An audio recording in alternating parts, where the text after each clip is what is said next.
Ujambo na karibu sana kwenye chimbo letu la habari za kimataifa hapa JMTV. Ripoti nzito ambayo imetufikia muda huu ni kuhusu Urusi ambayo iliripoti kuikomboa Kursk yote, lakini Ukraine wamekanusha wakidai bado wanapigana katika maeneo hayo. Tukianza na taarifa ya kwanza, lakini hapa pia utasikia taarifa ya pili kutoka jeshi la Ukraine. Kushindwa kwake mkoani Kursk kuna leta tafsiri gani? Ni karibu na kushindwa kwa utawala wa neo-Nazi ama namna gani? Tutasikia hapa yote muhimu. Hakikisha unabonyeza neno subscribe kwa wewe ambaye ulikuwa bado haujafanya hivyo. Vikosi vya Urusi vimeliteka tena eneo la Kursk, eneo la mpaka wa Urusi ambalo kwa kiasi fulani linashikiliwa na Ukraine tangu Agosti mwaka jana. Kremlin ilidai mnamo April 26 katika taarifa iliyopingwa baadaye na Kiev. Mkuu wa wafanyakazi mkuu wa vikosi vya wanajeshi wa Urusi Valery Gerasimov aliripoti kwa mkuu wa kamanda mkuu Vladimir Putin kukamilika kwa operesheni ya kukomboa Kursk. Msemaji wa Kremlin Dmitry Peskov amesema kulingana na shirika la habari la Interfax. Ukraine imekanusha madai hayo ikisema kwamba matamshi ya Urusi hayalingani na ukweli. Nikinukuu, operesheni za kujihami za Ukraine katika baadhi ya maeneo ya Oblast ya Kursk zinaendelea, mkuu wa wafanyakazi wa Ukraine alisema, akiongeza kuwa vikosi vya Kiev vilizuia mashambulizi matano ya ardhini ya Urusi katika eneo hilo mnamo April 26, huku mapigano mengine yakiendelea hivi sasa. Anasema hali ni ngumu, lakini vitengo vyetu vinaendelea kushikilia nyadhifa fulani na kutekeleza majukumu kama walivyopangiwa na hakuna tishio la kuzingirwa. Chanzo cha kijeshi pia kililiambia shirika la Kyiv Independent kwamba Kyiv inaendelea kushikilia maeneo katika Kursk Oblast. Kwa mara ya kwanza, Gerasimov pia alikubali ushiriki wa askari wa Korea Kaskazini katika kampeni na kusifu ushujaa wao.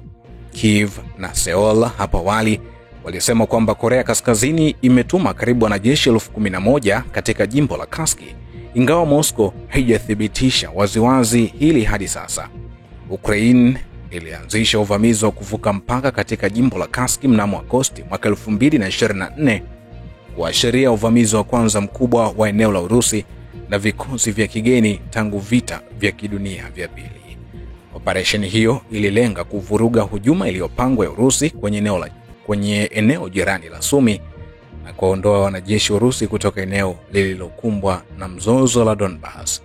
Urusi ilizindua msukumo wa kutoa tena eneo hilo mapema mwezi Machi, huku Ukraine ikilazimika kujiondoa kutoka sehemu kubwa ya eneo lililochukuliwa hapo awali, ukiwemo mji wa Sudza.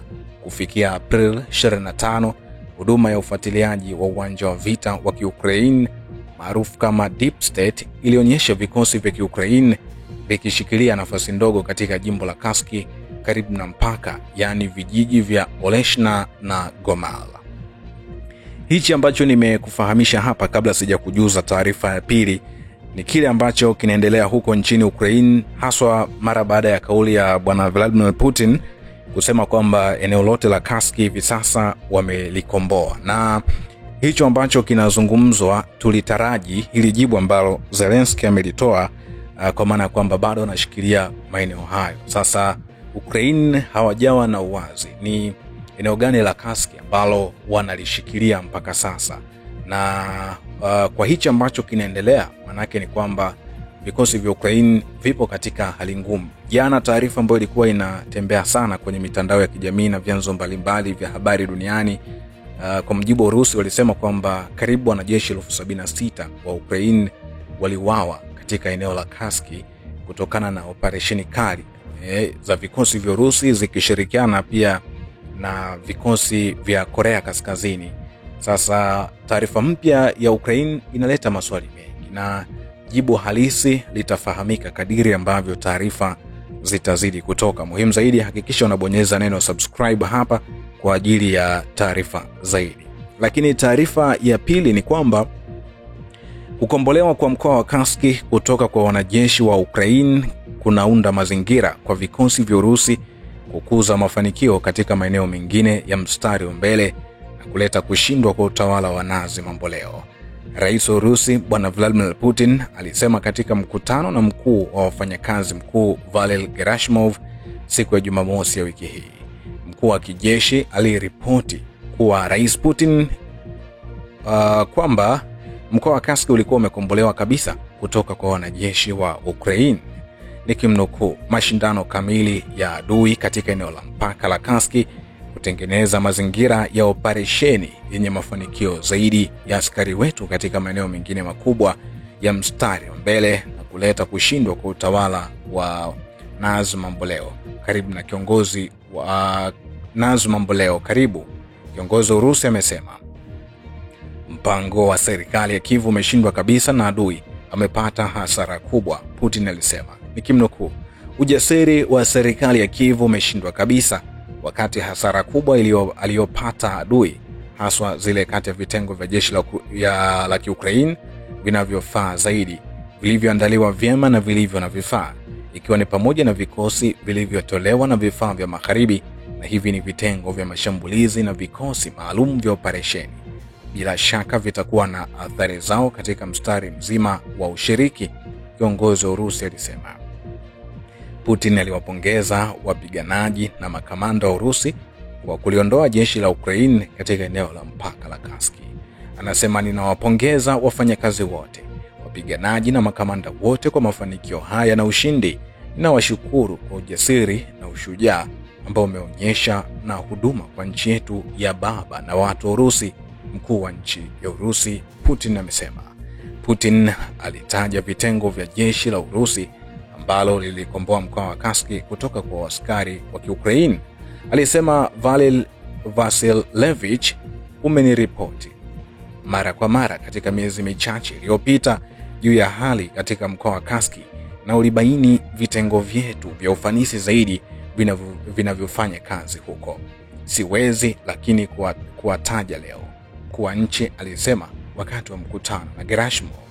Vitengo hivi ni pamoja na kitengo cha 76 cha ndege na kikosi chake cha 234, 237 na 104 cha mashambulizi ya anga, kitengo cha 106 cha ndege na kikosi chake cha 119, 137 na 51 cha parachute, mkuu wa nchi Bwana Vladimir Putin amesema. Kwa hiyo Putin ameshinikiza kwelikweli akiwa anazungumza na Gerasimov kuonesha kwamba eneo la Kursk sasa lipo kwenye mikono salama. Swali ni kwamba je, Urusi wataendelea kulishikilia eneo hilo kwa muda wote ama Ukraine watatafuta eneo lingine katika mkoa wa Kursk kwa ajili ya kujipenyeza, ama watatafuta maeneo mengine tofauti na Kursk ambayo yako mpakani mwa Urusi na kwenda kuyanyakua kilomita kadhaa kama walivyofanya huku. Na unafahamu lengo kubwa lilikuwa ni kuipa nguvu Ukraine wanapokaa kwenye meza ya mazungumzo, ili endapo Urusi atataka maeneo fulani, basi Ukraine atamwambia, bwana, endapo unahitaji eneo la Kursk ni kuachie, basi itabidi labda eneo la mkoa fulani uweze kuliachia. Hicho ndicho ambacho kinajiri sasa hivi, vita vikiwa moto kweli, lakini harakati na juhudi za Vladimir Putin pamoja na rais wa Marekani Donald Trump za kutatua vita kama ambavyo Ukraine anaita na mataifa magharibi, lakini kama ambavyo Urusi anaita ni mzozo, zinaendelea huko. Mambo ni mazito kweli. Hapa JMTV tutakuwa tukikupatia taarifa za kutosha. Muhimu, hakikisha unabonyeza neno subscribe kwa wewe ambao ulikuwa bado hujafanya hivyo kwa ajili ya taarifa za kina. Asante sana na taarifa zaidi zinafuata.